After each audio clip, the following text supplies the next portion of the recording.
Yes, ready. Yes, ready. Start.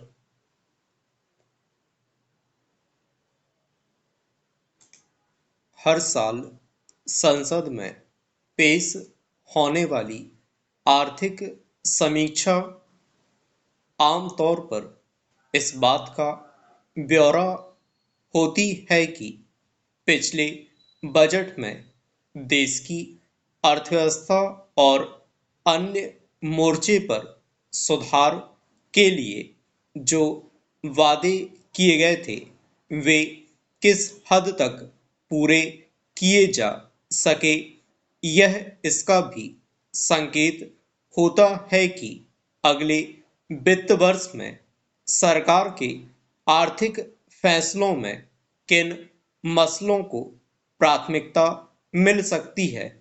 इस लिहाज से देखें तो वित्त मंत्री ने जो आर्थिक समीक्षा पेश की है वह देश की परिस्थितियों और अंतर्राष्ट्रीय स्तर पर खड़ी हो रही आर्थिक चुनौतियों के बीच उम्मीद जगाती है, लेकिन यह आने वाले वक्त के जोखिमों के प्रति आगाह भी करती है।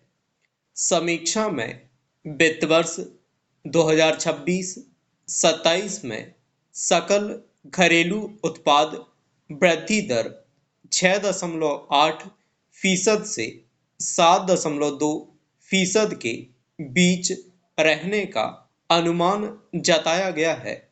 विदेशी पूंजी प्रवाह में कमी के कारण रुपए पर प्रतिकूल असर और बीते वर्ष भारतीय मुद्रा में कमजोरी के बावजूद यह अनुमान अर्थव्यवस्था में स्थिरता का संकेत देता है। हालांकि समीक्षा में विकसित भारत और वैश्विक प्रभाव का लक्ष्य हासिल करने के उद्देश्य से मजबूत और स्थिर मुद्रा को एक स्वाभाविक जरूरत बताने के समांतर रुपए के मूल्य में गिरावट को हानिकारक नहीं माना गया, क्योंकि यह भारतीय वस्तुओं पर अमेरिकी शुल्क में इजाफे के असर को कुछ हद तक कम करता है।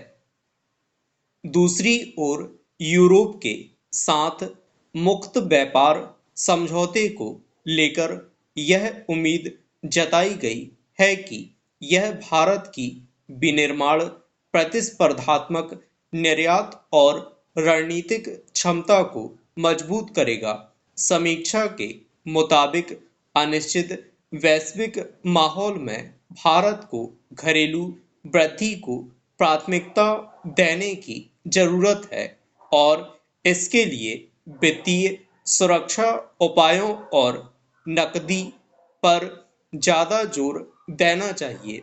जाहिर है, वैश्विक आर्थिक मोर्चे पर तेजी से बदलते समीकरण और भू राजनीतिक परिदृश्य के मद्देनजर भारत को अपनी अर्थव्यवस्था को सुरक्षित बनाने के लिए अपने हितों के अनुकूल उपाय करने होंगे। आर्थिक समीक्षा में वैश्विक पहलकदमियों को कमजोर किए बिना दक्षता और स्वदेशी को अपनाने का आह्वान किया गया है, जो निश्चित रूप से आत्मनिर्भरता की संभावनाओं को मजबूत करेगा। कृषि क्षेत्र देश की अर्थव्यवस्था की रीढ़ रहा है।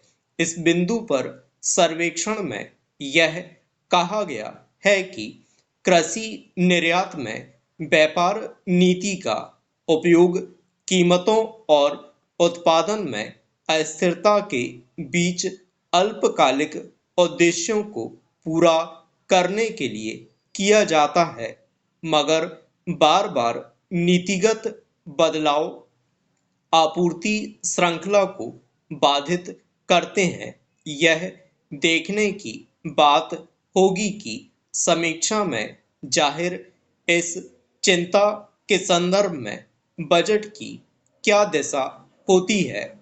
महंगाई का असर नरम रहने और अगले वर्ष भी चिंता का बड़ा कारण नहीं बनने को लेकर उम्मीद जताई गई है। पूर्णब्राह्म